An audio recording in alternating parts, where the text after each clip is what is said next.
Hey everybody, welcome back to Rebootleggers. This is a comedy podcast in which we reboot lots of things. I'm one of your hosts, Scott Owen. I'm the other host, Frank Serra. Now, a lot of people have been asking, Frank, what happened to the network? Which network? The NBCCW. I mean... The NBCCW. Oh, no. The NBCCW was our flagship television network. The NBCW. Until we kind of just forgot. Well, so, I mean, what happened... I think the answer is that we just forgot, right? Yeah, I mean, that could be fine. I was going to go with the whole thing where we actually got fired and we've been given one chance to come back and... We were put on probation. Yeah, we were told to distance ourselves from associating with the network. Asked to resign. During a probationary period. So this is kind of our last shot to not get let go by the network. Mm-hmm. Or this is our last shot to get rehired. Maybe we're already fired. We gotta pull so many butts into our seats that they need us back, I think. Yeah, because we had big ups, but also we had big downs. Big downs. And so, we swing wildly. So they're hoping for another big up. So, we're not the high level executives we once were.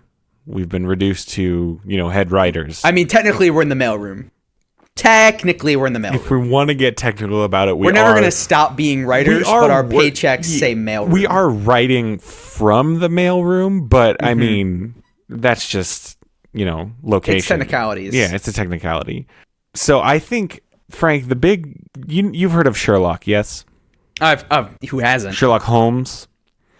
Mm-hmm. And Sherlock Holmes. Holmes with an A-L. Mm-hmm.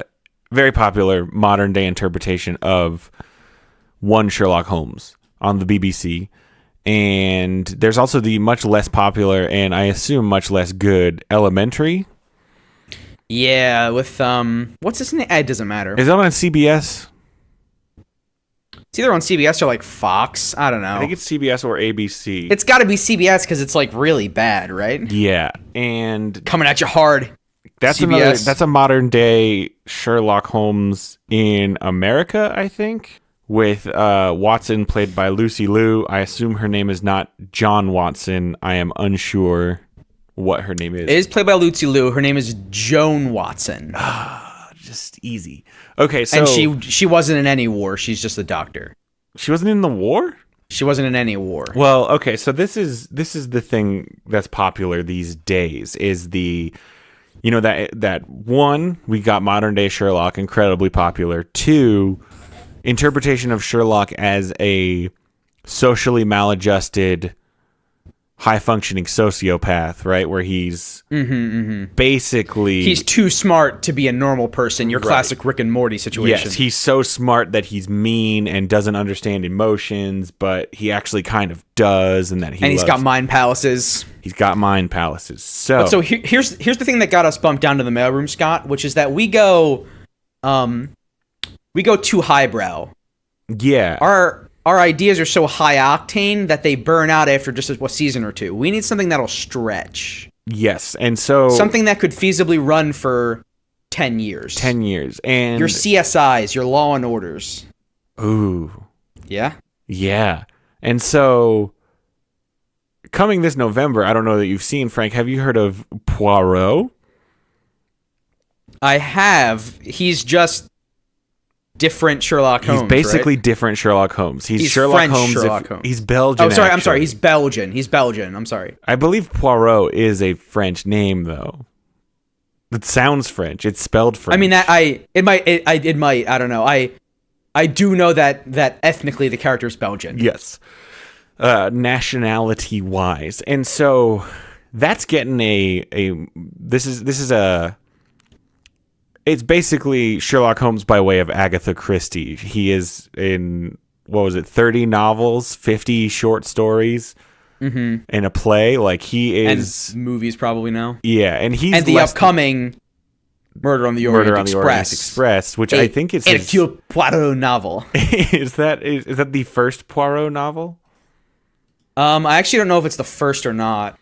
One second. I'm looking it up right now. It was first. Actually, it is the third. The third. Interesting.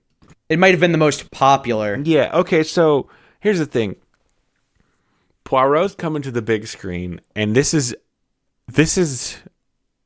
our shot, Frank.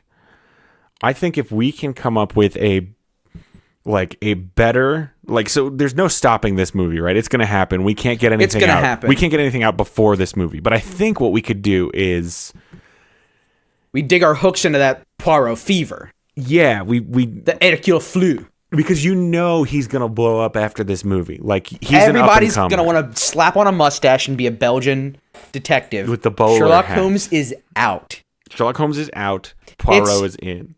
Sherlock Holmes at this point is sort of like the zombie craze, right? People are so inundated with Sherlock Holmes that any other competent detective shows up and they're just going to bail right out of Sherlock Holmes. Yeah, or I thought, because they're thirsty for a competent detective who's not Sherlock Holmes. He's not a jerk. He's not a jerk, but he's very smart.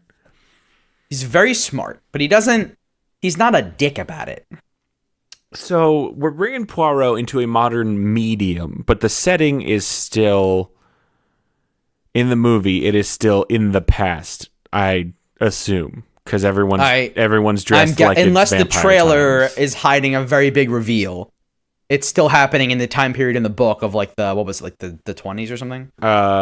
Who can say? We're making, this is the NBC CW, so we're making a serial, a TV show. We're making a procedural. I think we do a serial, and here's what I'm thinking. So let's just talk about characters first. Who are the characters we need to make sure we keep? Obviously Poirot. Obviously Hercule Poirot. It's very good. Are you of French descent, Frank? I am not. Ooh. I had a lot of practice. That's very good. You took a lot of French? None. Okay, so it has to take place in the 1800s, because here's the thing about Poirot. He was born... Now, hang on a second. This doesn't make sense. According to Wikipedia, he is born between 1854 and 1873. It's a lot of time. That's a 19-year gap that we're not sure about him being born in. I'm not maybe 45. Right. I'm in my 20s. Right. How old is... How people talk about Poirot, they're like... As they, the detective's like, how old do you think he is? I don't know, man. He could be 23 or 42. I have no idea. He's either a really bad 40 or a really good 60. I don't know. So a little bit of out of character knowledge, according to Wikipedia, in the original Poirot novels in that she wrote, he was already like a retired man getting sucked into a case.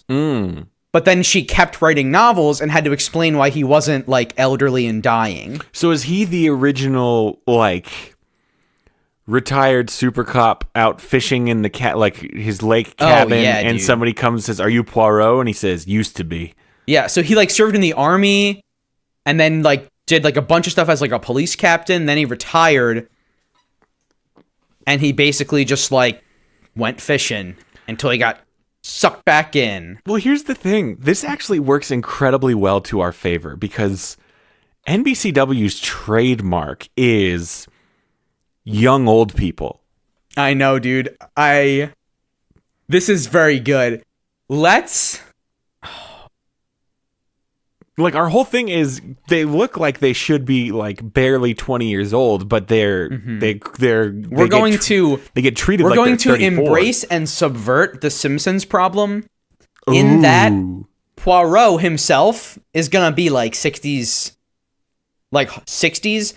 People in the show are going to grow up around him while he just remains a firm 60. Yeah, like how Bart and Lisa are 29, but they're still 8 and 7. But I want it to be a twist where the other characters in the show do become old.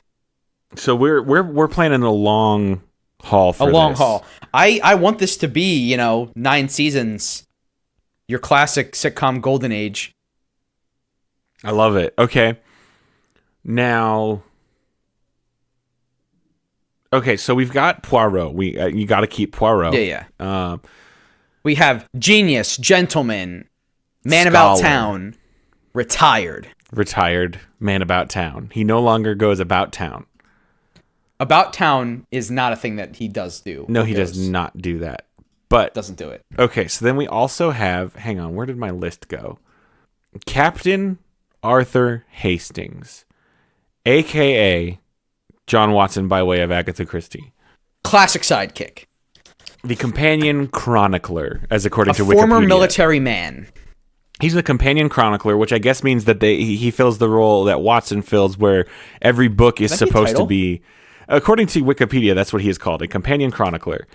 And I believe Companion chronicler. And so I think Watson counts as a companion chronicler too, where he's basically the premise I think is that these books they're supposed to be written by him. They're like his They're like journal. Arthur's diaries of the. Yes, exactly. Of Like the the Sherlock adventure. Holmes novels are Watson telling the story of Sherlock Holmes. These are Hastings telling the story of Hercule Poirot. Give me one real quick. What's my pronunciation? Hercule Poirot. Hercule Poirot. All right, and then we have so he's of course going to be. He's your classic, like, he's the everyman. He's sometimes like in the episodes, like say one of the episodes is that there's like a new drug, right?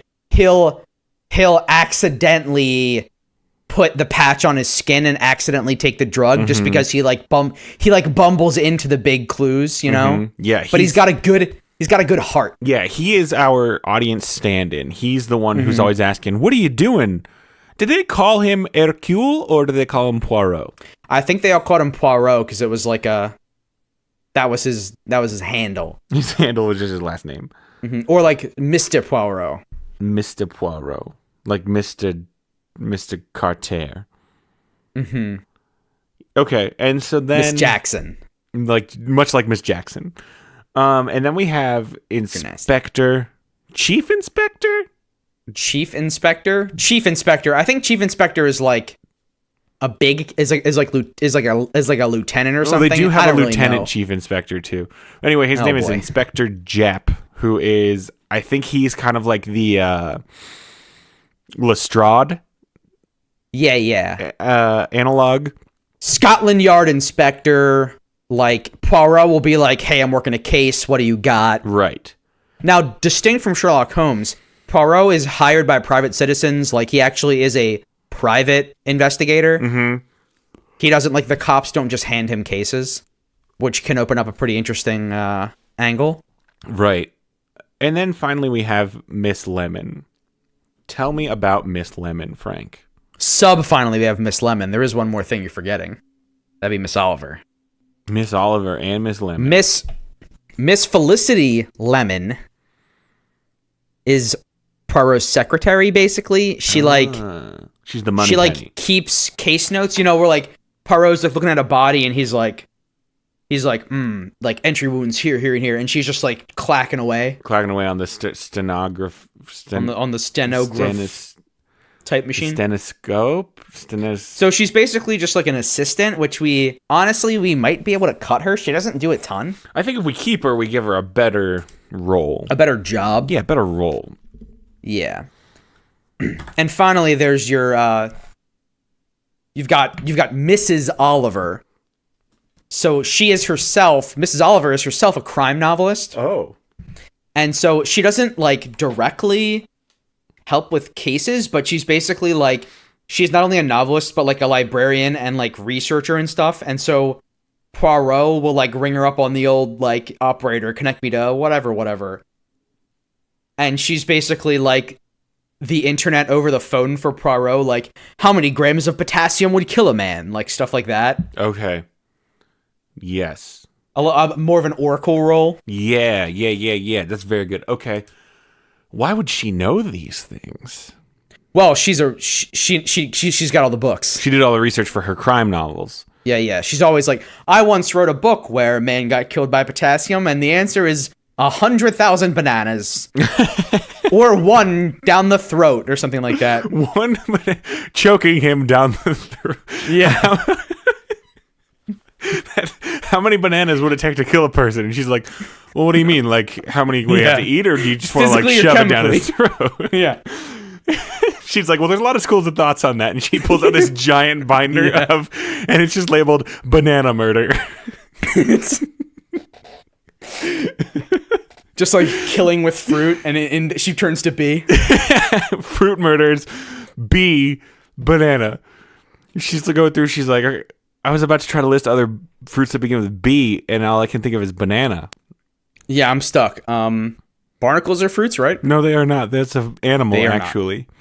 Right? Barnacles are a type of animal, right? Barnacles are alive, yeah. They are alive, and I hate them. Okay, so those are our 5 characters that we're the basic 5. We've got detectives, sidekick, Oracle, other sidekick, and Oracle, backup sidekick, and like he's not Chief Inspector Japp he's not a rival, like they're like it's like a friendly rivalry. Yeah. A really interesting thing is that from this Wikipedia summary that I'm going to pull here is that Poirot and Chief Inspector Japp will kind of meet up. Japp will give him like case notes, and Poirot will like snipe easy solves out of the case notes. Oh, really? For do me a favor credits, where he can call the Scotland Yard and say like, I need a background check on this guy. But you guys, so you give me the background check, you can have this solve. Yeah, well, he gives him the solves up front in exchange for being able to call. He's like, hey, I got a lowball case for you. Yeah, you guys can solve this. Where they none of our inspectors could solve it, and then Poirot reads the case notes while eating while eating a bagel, and then says or a baguette. Oh yeah, it was the bellhop, and here's why. My fee is favors for later. Yeah, my fee is run this license plate. Oh wait, there's not license plates yet. Oh wait, it's the 1800s, or maybe it's the 1900s. Yeah. Okay, so that's our basic 5, and I like having a slimmed down team like that. Mm-hmm. Just 5 guys, 5 people. Do they operate out of a 5 guys? Well, we'll get there. We'll get the corporate sponsorship towards the end. Ooh, I could go for a nice greasy burger right now. That makes me hate my life. I really could. Okay. And great shakes. This episode brought to you by 5 guys. By 5 guys. Okay, so let's talk about setting, Frank. Original setting is somewhere between the late 1800s, early 1900s. We do know that Poirot died in 1949. But here's the thing, Frank. Did he? Did he? We know that nobody saw Poirot after 1949. Correct. And here's what I want to ask you, Frank. I'm intrigued by this mystery. Have you ever heard of a little show called Sherlock Holmes in the 22nd Century? I literally haven't. Have you literally not? I don't know what this is. What is this? This is a cartoon on Fox Kids wherein they, in the 22nd century, so this is what, the year 2100-ish? 21 something, yeah. They find the body or remains or something of Sherlock Holmes, and they basically revivify him. So he is now Sherlock Holmes living in the future. He is given a robot sidekick who has been uploaded with all of Watson's knowledge and personality. Interesting. And given a rubber Watson face. So, here's what I'm Probably less disturbing than it sounds. It's a cartoon, so he just looks like he has a Watson face. Just a regular person's face. So you're thinking that Hercule falls into a vat of nitroglycerin. Or he falls straight into a wormhole. Or, so here's... Does he fall into a wormhole?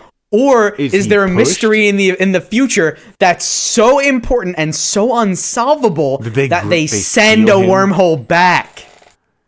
Oh, yeah, maybe. Okay, here's what it is. Okay, yes, I was going to give a couple options. The other option I was going to give was we just jump everything to the future. He's always lived in the future. He was born in the future. No, I want him to have, old man sensibilities. Yes, so here's what we do. The future knows that Poirot died in 1949. So they send a wormhole to the instant of his death and grab him and use their future medical technology to cure the thing that killed him. Yes, which was a heart attack or something like that. Yeah, he apparently kills himself. He stops taking his heart medicine and lets it kill him. So then they give him a baboon heart. They give him a robot heart. Robot heart for sure. Ever since everybody the wants Iron Man. Heart. Yes. Oh man! After Iron Man, everybody just got right on it, and now metal hearts are just what you get when the old ticker. Everybody wants the robot heart because you know that there's not ever going to be less trans fat in all the foods we're eating. And so the solution was just better hearts, metal hearts. Ooh, I'd be okay with that solution if we could really make that happen. Because here's the thing. I don't want to eat better. I just want to live longer. I know. So, okay, hold on. So let's see. I don't know if... I guess it's like London or something. I don't really know what city he operates out of, but I believe he retired to London when he retired. And so he operates out of London. So it's London, the year 2240. Yeah, so we'll do Sherlock Holmes one better. This is Hercule Poirot in the 23rd century. Yes. So we're in the future, right? Yeah. So this is London PD. Do they call themselves police department? What do they call it in London? It doesn't matter. We'll say it's the LPD. Yeah, so London PD. Future London PD. There's a murder, right? A moida. There's a murder. No one can solve it. Where did the murder occur? Well, it probably had to be in London, right? Yeah, I thought maybe you'd say it was on some sort of train. Oh, okay. Do they still have trains in 2240? I think they at least have hover trains. Hover trains. Can they have like... Oh, no, you know what it is? They're all hyperloops now. Yeah. So instead of like airplanes, everyone rides sky trains. That's not what a hyperloop is. You know what the hyperloop is, right? No, but like it can hover too. Like this is the future, right? Yeah, but the whole thing, so it's not in a tube anymore. It's just a frictionless flying train. Well, it can be in a tube, but the tube is hovering. The tube is in the sky. Yeah, the tube's in the there's many of them. And they're floating, right? They're not suspended by, or they're floating. It's just these tubes all over the sky. It's like we're living in a hamster's paradise. It's like how, like if you like twirl something counterclockwise, it'll like rise up. What's that force called? Like a propeller? Corkscrew. Sort of. They're all like that. So they're spinning so fast that they're keeping themselves in the air while the trains are going. The tubes are spinning? The tubes themselves aren't spinning, but they're rotating. Donut of the tube is a propeller that's keeping itself airborne. And so the tube has... So if that's rotating, how do they get off of it? Because I imagine... So there's you know how like roundabouts have like you just get in the flow while it's going? Yeah, but if the... Like traffic roundabouts, it's like that, but with high-speed capsule tubes. I see. That have entrance and exit like launch tubes. Sure. Okay. So you go to the Hyperloop station that's on the ground, and you say, I'm here to catch the 246 to Tokyo. So some of the loops are vertical to get you off the ground into the upper tube. Well, this is when you're on the ground, the tube launches a cannon launches your capsule into the air and so that it intercepts the Hyperloop. So that it intercepts the Hyperloop at the right time. It's incredibly Then the precise. Hyperloop whirls and throws you out, and your 246 to Tokyo is here, and it's now 246 still, and you're now in Tokyo. Wow, that's a fast tube thrower. Mm-hmm. It's all like split-second precision, right? So it probably uses like quantum something. So some tubes are individual passengers, and some are basically trains. Yes. Okay. And So, but Hyperloops are so fast that I feel like this needs to be a Hyperloop that goes from like they're going to Antarctica to the moon. The moon. Yeah, why not? It's the 23rd century. They're probably going to Mars. Yeah. They're probably going to Mars even. So is this... Are we just gonna... I think the first arc... So the show is just gonna be like Poirot : 23. I don't know. Poirot... We could just call it Poirot. We're gonna get something more evocative like Solved. What about Hercule? Hercule? We call it Hercule. So the first arc is going to be murder on the Lunar Express. Like the first arc, but it's going to be a greater series, right? Yes. Murder on the Lunar Loop. Murder on the Lunar Express. The Lunar Loop. The Lunar Loop? The Lunar Loop. I like saying Lunar Loop Lunar a lot. Loop is really fun to say. Lunar Loop Audience, is really fun to listeners, say. try it at home. Say Lunar Loop. You'll like it. Give them time to say it. I did. Okay. Wasn't that fun? So we have murder on the Lunar Loop. So did they give him any bio enhancements? No, they want his unfiltered genius. They want his unfiltered genius. So he's on the Lunar Loop. This is the future. So Poirot, he has to resemble his team out of the descendants of his He has to reassemble his team team out of future people, right? So yeah, that's the he question. Does he reassemble the team out of future people, or does he send wormholes in the past to grab his dying teammates? I think we can mix and match this. Yeah, I was about to say, let's do a little bit of both. So Chief Inspector Japp is going to be the future London PD person who's overseeing the wormhole detective program, right? Yeah, and his Poirot is the first trial. The original Chief Inspector Japp is like his super great grandmother. Super great. That's a term we come up with in the future so that we don't have to keep listing because it's just not worth it. Yeah, my super great. Okay. And I think so. Similarly, Mrs. Oliver, who's just the internet over the phone. I think she's just a cell phone now. But maybe it's one of those Siri cell phone AIs where they say Miss Oliver. Yes, they model it off of the original Miss Oliver. With all of the future knowledge that you can possibly get packed in there. That's like the it's like the precinct's like computer that's like lives in the entire station, and then they give him like, here's your Oliver. PDA. Are PDAs back in the future? I mean, they're just like smartphones, right? He's like, here's your Oliver. What do they call him? It's an Oliver box. An Oliver box. Oliver box. And then so now we need. I think he pulls Miss Lemon from the past because that will be funnier. Because he trusts her to keep records more than any machine. Or maybe he's it's still an an accident. old man. Maybe she accidentally like comes through, and then he's like, "Well, she's since bringing you're him here." tea when the wormhole opens. Oh yeah, and she just falls through. And she falls through with him. Yeah. Okay, and then like they forgot to close the wormhole, and she's like bringing tea, not knowing that he's already been sucked out like a week ago. Oh yes. So like he goes through like a very abbreviated introduction before the wormhole activates again, and Miss Lemon walks through with like a tea service in her hands. Yeah, and she's like in the wormhole, she comes out like 2 weeks later or something than him. So he's a teeny bit acclimated, and then she shows up, and he's like, "Oh, Miss Lemon." But then he says, like, "Thank God you're here. Like, I need a stenographer." Yeah, you got because he doesn't trust machines. I want him to not. So I want him to be old. But he doesn't. So he doesn't love Miss Oliver.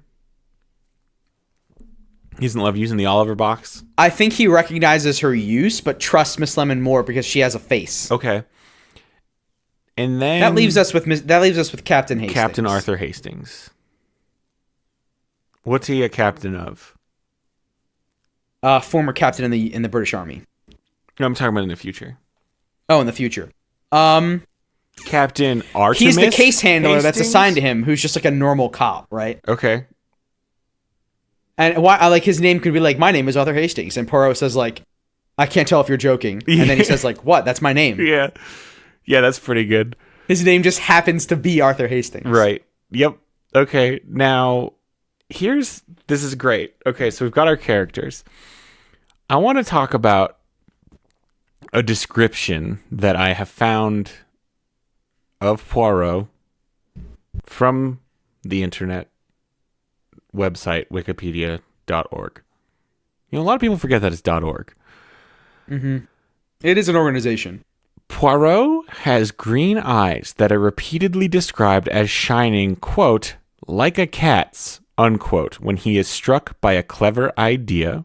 So that's bullet point 1. They produce light? That's bullet point 1. Let me continue.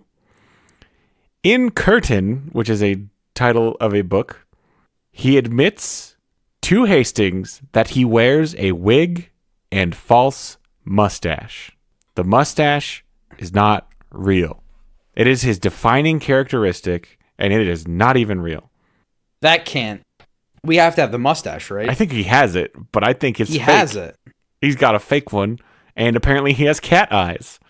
Does he get some gene splicing in the future? That's what I'm wondering. Or has he always had cat eyes, and he wears like these contacts that have been hiding them? Like, what if we interpreted that as literal, and now we just re-examining all the old Poirot novels, just imagining him as a guy with cat eyes that no one like thinks is very weird. No one talks about. And so maybe he's got cat eyes. He's also got a tender tummy. Man, I feel like they give him updated. So like he has like the whole thing is like he's got a pocket watch, right? Mm-hmm. I feel like they give him some updated stuff. Like here's a pocket watch, but it's also like a multi-tool everything. Yes. Where like he clicks the pocket watch and then says like magnifying glass and like it like, does it. Yep. And he's zoom and enhance is what he says. Yeah. Like he clicks the magnifying glass and he's like infrared eyepiece and it turns into like a monocle. That's very cool. What is it? I like it a lot. I like that a lot too. He also had like Teddy Roosevelt glasses apparently. Yeah, the what are they? Pince-nez? Pince-nez? Something like that. The kind with they just bounce on your nose. Like the Morpheus, but but regular glasses. Yeah. Okay, so what do does his pocket watch become those as well? Or are those also a gadget? Maybe his glasses are like infrared, like X-ray. They're just like all kinds of visions. Yes. And a camera. And the pocket watch is basically like a Star Trek tricorder. Yeah. Is that also the Oliver box? Combined with a sonic screwdriver of multi-toolness. Is the Oliver box the pocket watch? Oh, shit, dog. I don't think we need him to be carrying two objects around. We just make it all one thing. He clicks the pocket watch and just says, Miss Oliver. Yeah. It's like a fingerprint hail scanner. A cab. Hail a cab. He'll like, Miss Oliver, tell me if there's anyone in the room. And he like slides the pocket watch down the hallway. Mm-hmm. So there's been a murder on the Lunar Express, the Lunar Loop. Mm-hmm. The Lunar Loop. Lunar Loop. And he solves it. So it's going to be just him, Hastings, and Oliver. So far, Ms. Lemon hasn't showed up yet. And who's the other one? Oh, Jap. Jap sent them on the mission. He sent them on the mission. Yeah. Well, so hang on. In the original story, is he just on the train when the murder happens, or does? In the original story, he just happens to be riding the train. So that's what it is. They send him on the lunar loop to go like to something else. Maybe it's like some some other kind of training. It's like a cop convention, CopCon. Yeah. The moon, 2218. CopCon 22XX. So he's on the loop. He's on the lunar loop, and he's with Officer Hastings. He's with Officer Hastings. He's got his Oliver box pocket watch and his magic glasses. Mm-hmm. And so the murder happens. He's got his suspects. Yeah, overnight there's a murder happens. One of the murderers is on this train because no one left. And the loop takes it's the future, but space is still space, and it takes 5 days to get to the moon. Well, no, see, that's longer than it currently takes to get to the moon. It takes a day. It takes a full 48 hours to get to the moon. Yeah, we'll say 2 days. We've cut the travel time in half. Yeah. Which is pretty good. And honestly, that's that was a choice by the Loop company because they want it to be an experience. They could get to the moon within hours, but they are this is it's the reason people still take trains today instead of planes. You want the experience. You want to be traveling for, Yeah, the moon is a tourist destination. The moon is Orlando, Florida now. Oh, that's a bummer for the moon. An unfortunate but true circumstance. Yeah, I could see that 100% happening. Okay. So Orlando's one of the top 10 Florida swamp cities. What were the other 10 Florida swamp cities? Jacksonville, Gatorburg, Everglades National Park. Croctown. Croctown. Do they have crocs or just gators? I think they just have gators. I think they just have gators too. But, the swamp cities. Everyone knows the swamp cities. Everyone knows the swamp cities. We're not going to list them here. They're incredibly well known. So, I know we're not trying to just bite Sherlock, right? Yeah. But I do think Sherlock has something that Poirot is lacking. And what is that? That's Moriarty. It's the nemesis. An enemy.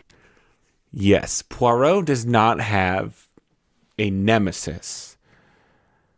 We could do you've seen Demolition Man, right? No, but I'm familiar.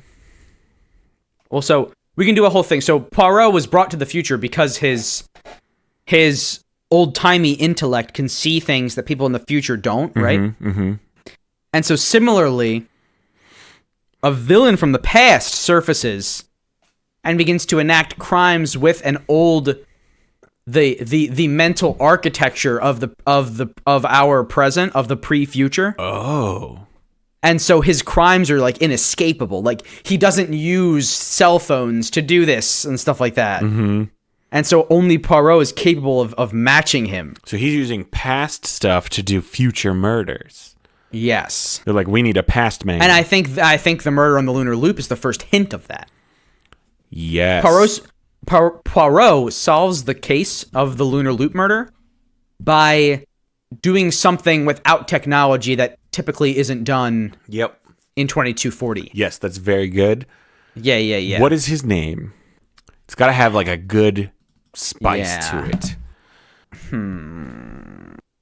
I'm thinking, what about like, what's just like a cool name? Like Claudius. Claudius. Malevolo. Claudius Marvolo Riddle. Nope, that's Voldemort. I like Claudius because I like saying Claudius. Claudius Meatball. Claudius Scrumble. Scrumble. Something that sounds like a stuffy aristocratic. Okay, Pomplesford. Little on the nose. Flumptershire. Sidebottom. I'm just going to do a quick Google of most British name. Popplewell. Cumberbatch. Hawthorne. Tittenser. Cedric Arnholt. Like one of those DTs. Arnholt. Arnholt's pretty good. What if Arnholt is the first name? Arnholt Twistleton. I think we can move with that. Twistleton's pretty good. Claudius Arnholt Twistleton. Claudius Arnholt Twistleton. That is good. And what would his initials be, Scott? Claudius Arnholt Twistleton. Wait, what is the name? His initials? Claudius Arnholt Twistleton. See, oh god, he's a cat. He's a cat. He's a cat, Scott. That just happened naturally. He's another cat person.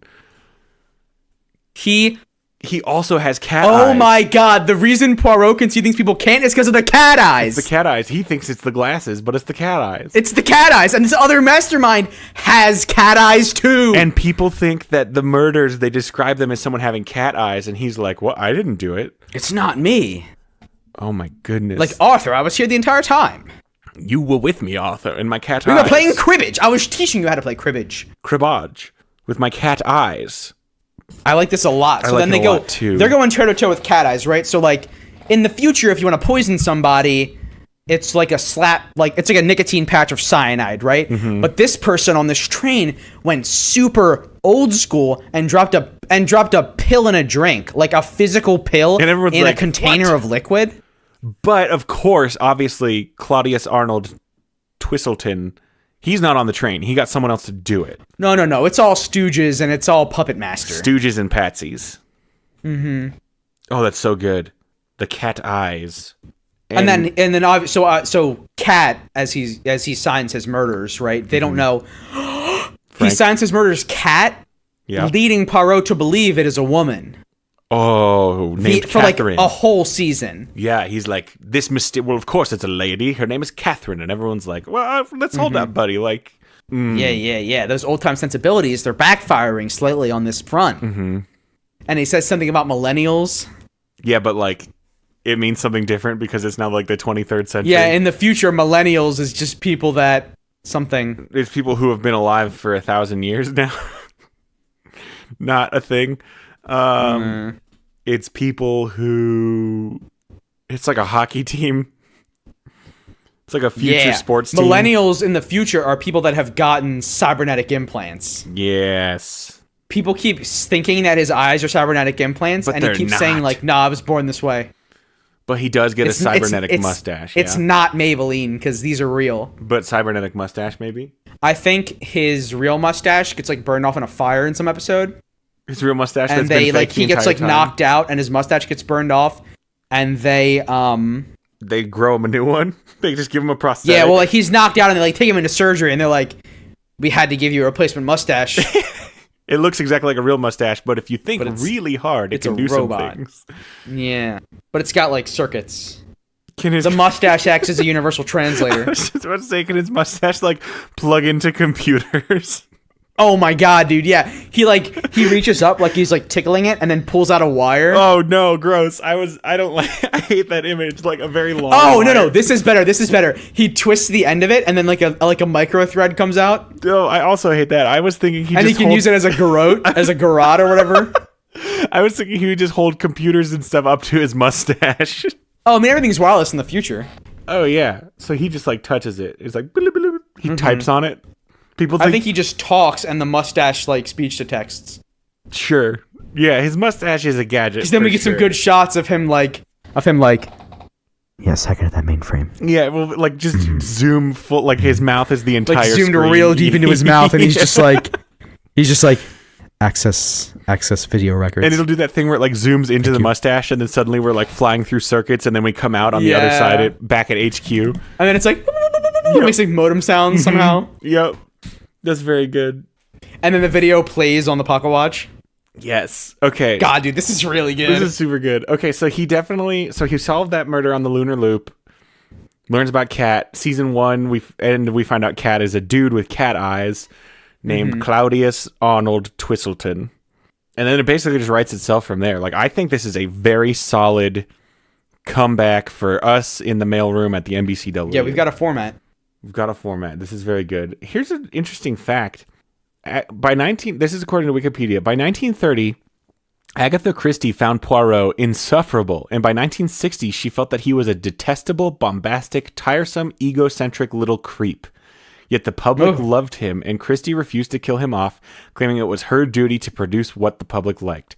So I think that explains why he kills himself at the end, because she hated him. She hates him. It's so weird. Titles. I'm thinking we just go real short and simple with it. I think we might just title it Hercule. Hercule. Can we work a 2 and a 3 into there? Obviously, we can make the E a 3. Is there a letter that can we make the L look like a 2? So it's like Hercule 23, 23rd Maybe century? it's H-E squared RCUL3. You like that? It's not bad. It's got a Breaking Bad. The H is capital, the rest are lowercase, and then a 3. Hercule. Yeah, sure. Why not? And then it's underlined. Twice. Subtitle. Wait. I thought we were going for a short title. I've actually got a good one. Hold on. Subtitle. Go on. I'm waiting. Hold on. I'm waiting. I lost it. Hold on. Subtitle. The past. Wait, no. It's hold on. No, I scratched that. Subtitle. It's about the future. Sometimes you need to look back to look forward. I thought we were going for a short title on this one, buddy. You're right. Scrap the subtitle. It's garbage. Just Hercule E squared. The first E is E squared, and the second E is a 3. Yeah, there we go. Hercule. This is good. And like the Wikipedia will say Hercule stylized as, and then show the numbers. All right, let's cut it, print it, shove it in the mail tube up to corporate. Launch it into the aerial tube that gets it in the Hyperloop that spits it out of Tokyo. Yes, sir. Thank you. We're going to say that every time now. That's a mouthful of a sign-off. Thank you, everybody, for listening. We really appreciate your listenership. We're glad to have you. If you like the show, please take a second and subscribe and review us on iTunes. That really, really helps. You can also find us on Twitter at Rebootleggers and on our website, rebootleggers.org. Until next time, I'm Scott Owen. I'm Frank Serra. Frank, what's our password for next week? I think our password for next week is going to be a little bit harder for you. It's Hercule. You don't have to be mean about it.